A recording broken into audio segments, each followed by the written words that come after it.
तोरा जवानी के लिखबो कहानी और की सब लिखबे रे। कोई बोलता तो ओकरा फायर देबो। जियो जियो जियो हो रंगदारी से लेबो क्या बारी लगा के लहंगा चोली फायर देबो। रंगदारी से लेबो क्या बारी लगा के लहंगा चोली फायर देबो। फायर देबो गे वदायर देबो।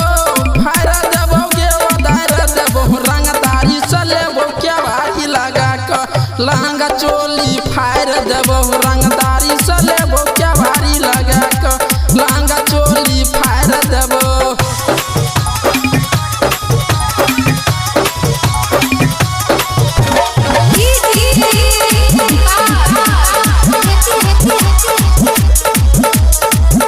पहले तो छोरी तोरा ओठा के चाटबो। ओठा के चाटबो गे ओठा के चाटबो। पहले तो छोरी तोरा ओठा के चाटबो। ओठा के चाटबो गे ओठा के चाटबो। गाला गुलाब या रस गायर देबो। हे गे गाला गुलाब या रस गायर देबो। रंगदारी से लेबो क्या बारी लगा के लहंगा चोली फायर देबो। रंगदारी से लेबो क्या बारी लगा के लहंगा चोली फायर देबो।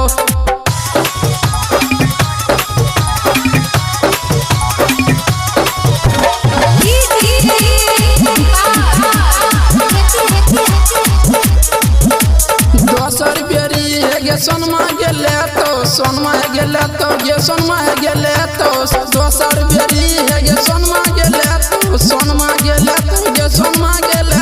सत्यम कहे छोरी फायर देतो। हे गे सत्यम कहे छोरी फायर देतो।